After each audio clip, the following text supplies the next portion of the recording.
aspects of growing your career. The McIntyre Report. And welcome back, folks. I'm Jamie McIntyre reporting on behalf of Australian National Review Independent Media. Founded in Australia 2013. You can follow all our news articles, anrnews.com. That's anrnews.com. You'll see it across the screen there. And let's move on to an interesting video that's surfaced. Obviously, people have often questioned if we landed on the moon in 1969, how come we haven't been able to do it pretty much since? Even in today's technology, it must have been amazing, marvelous technology to be able to achieve what they claim they achieved, or America achieved in 1969. Many people had doubts for many years that possibly the moon landing was even fake.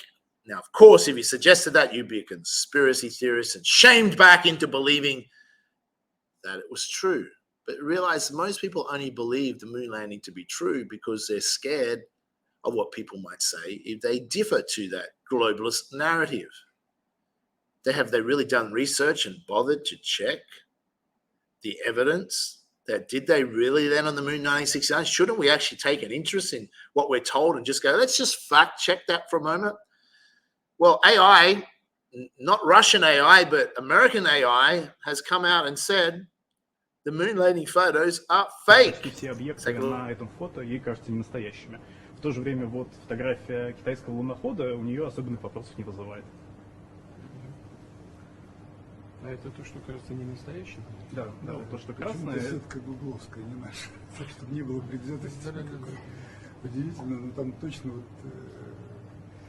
она смотрит по очень много параметров, в том числе там падение светотеней и так далее, и показывает, что инкорпорирована фотография.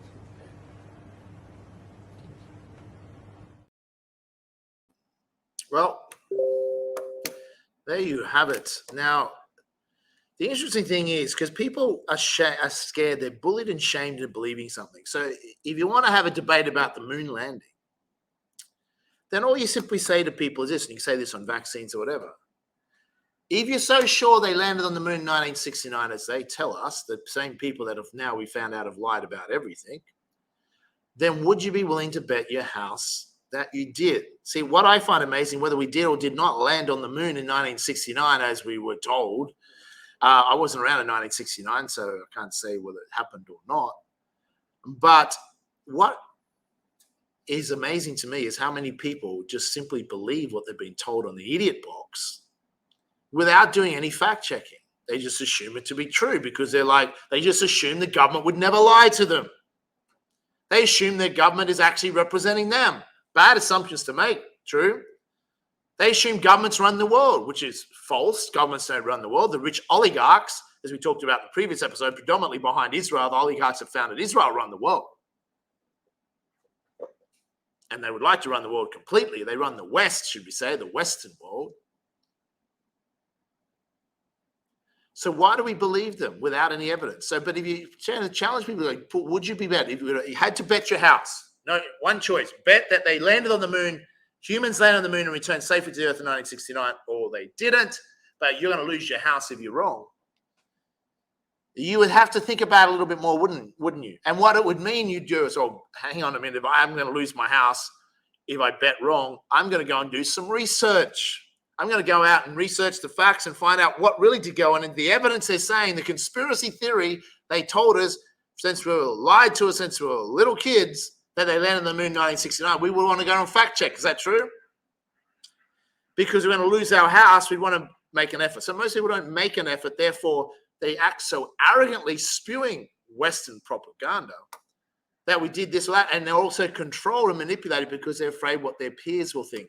Their fake friends on Facebook, who also work for fake money, imaginary money, working really hard, to impress fake friends. So I'm not here to have a debate right now on whether they did or did not land on the moon. I'm not an expert on it. But if you do the research, you wouldn't be so sure. If you had to bet your house on it, you'd go and do a lot more research. My point to the story is we should all be doing a lot more research and stop assuming what's on the idiot box is for anyone else other than idiots to watch. Let's also move on. Interesting movie that's out. I found this movie by the Obamas. Their producer should cyber attack across the country. That's some predictive programming. So that's the movie, Leave the World Behind. I actually watched it on Netflix last night.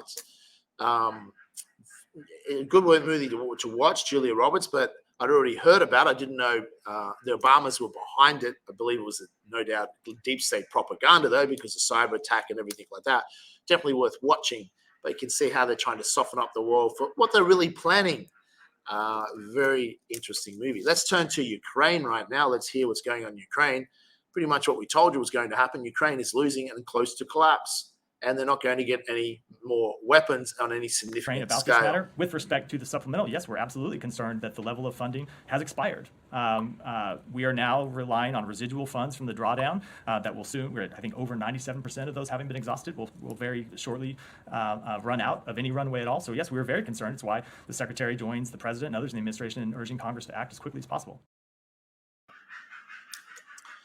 Well, America is having problems getting any more weapons because many Americans do not support the war in Ukraine, rightfully so. America can't defend their own borders, but apparently sending hundreds of billions of dollars to the most corrupt country. Initially, it was to defend democracy, which is a joke because America, well, the elites behind America, that would be the Rothschilds, etc., behind Israel, started that war in 2014 and destroyed democracy. They tried to assassinate Yakovich, the pro-Russian Ukrainian president, and did a coup and killed innocent Ukrainians and started a civil war against Eastern Ukraine. Why? Because, well, they speak Russian. No, go figure.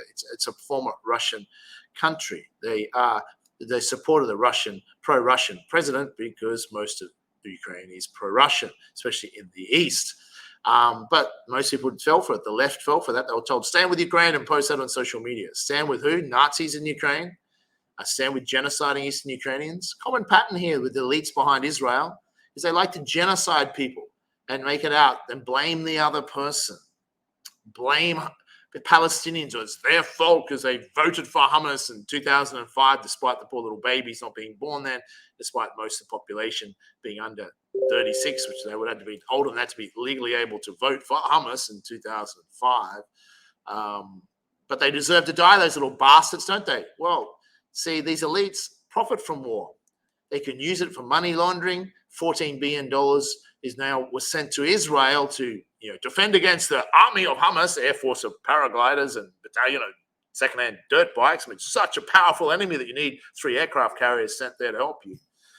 They couldn't launder any more money through Ukraine because they knew the public was sick of sending money to corrupt state and Zelensky so he can snort more cocaine and buy 3 super yachts worth $75 million. But the Zelensky regime is coming to an end, and let me make a prediction here. Zelensky will be removed from power or assassinated or go on a vacation and disappear pretty soon. Ukraine is on the verge of collapse, and Russia will help rebuild that nation. And Eastern Ukraine, Russia doesn't want to take over Europe, although they probably could, because if we look at a story out recently, the West, Europe couldn't defend itself against anyone, especially the UK army.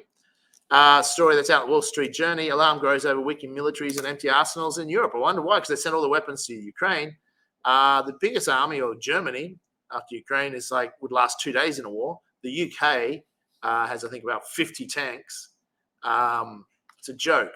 So lucky for them that Russia is not a warmonger and doesn't want to invade Europe, despite the fact we're lied to and the mafia tactic. If you don't allow US military bases through Europe, Russia might take you over, which is complete hogwash.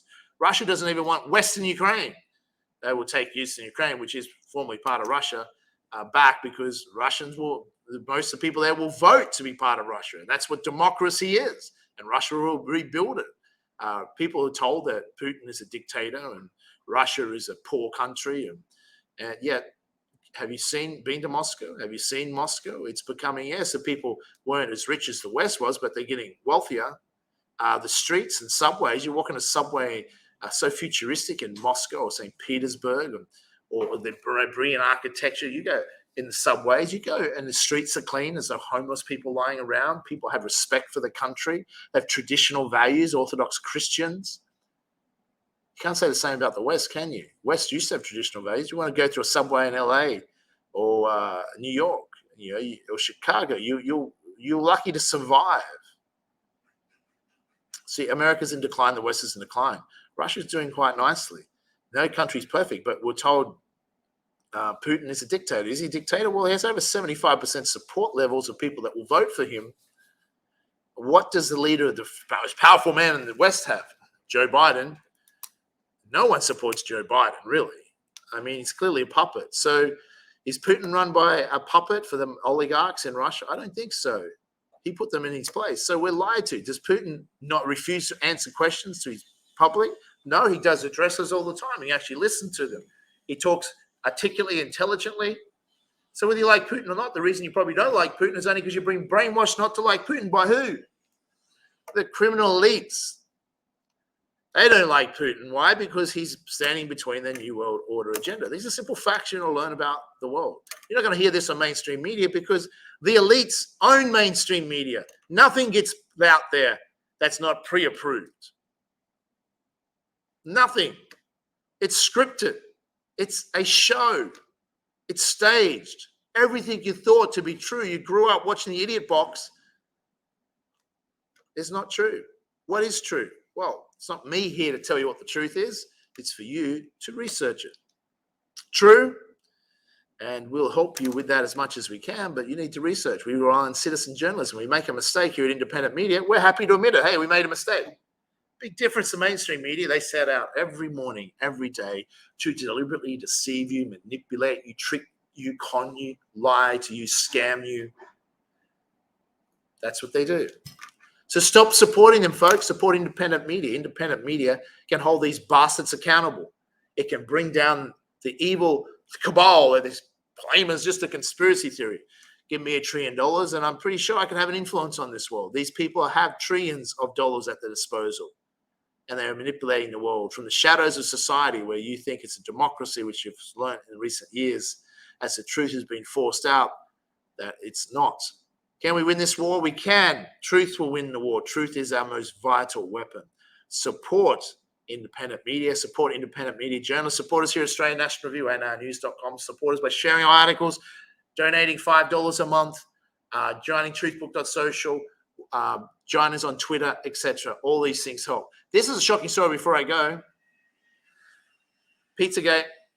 This is Etsy. Suspicious posts on Etsy that, for child porn or worse, child sex trafficking, these things are happening. Disgusting to see. And immigration in Australia. Let's take a look at this. Australia plans to halve migrant intake. Finally, the public has spoken. 510,000. Decision comes after net immigration was expected to have peaked at around 510,000 for 2023. It was heading over 600,000 next year. They claim they're going to halve it to drop it to 250. They'll probably succeed that. So it's still probably going to have 300,000. Normally used to be about 220,000 a year. Australia, like most Western nations, are being flooded, folks. Flooded because George Soros, one of the globalists, wants to flood them. So he creates civil unrest and then use that when people get upset at the Palestine-Israeli issue, inflame, incite, and then you martial law to lock you all down. Cyber attacks, food control, and submit people to taking digital ID, social credit score, central bank digital currency, and they will control you. That's their plan for a bunch of small percentage of people to control 8 billion people. That's their plan. You used to think it was a good conspiracy theory, but you can read all about it, the Great Reset, the leaked Rockefeller documents. They've been planning this for decades. If it wasn't true, why would they censor people like me? If we were full of shit, we wouldn't need to be censored. Banned off Facebook, banned off Instagram. Why? Can't have people finding out the truth now, can we? See, here at Independent Media, we're not funded by anyone other than small donors and the generosity of people like myself. So continue to support us, spread the word, folks. I'll see you on future episodes of the McIntyre Report, ANR News. You can follow us at if you wish to be a part of sharing our articles and being a citizen journalist as well. We appreciate all the work that you send in and appreciate our donors. Also appreciate our sponsors. You'll see across the screen there just a minute ago that one of our major sponsors, Bali Property Developer, that I'm an investment partner with, from $59,000 luxury brand new properties are available to generate 2,500 per month. That's in Australian dollars, US. If you're from the US or understand US dollars, it's about 2/3 of that would be US. So in other words, a $59,000 luxury studio in a 4.5-star hotel, as an example of one property, would be like less than 40,000 US. To find out more about that, just go to 21stcenturyu.com. So support our sponsors. They make independent media possible. Now, we'll talk to you soon, folks. Yo.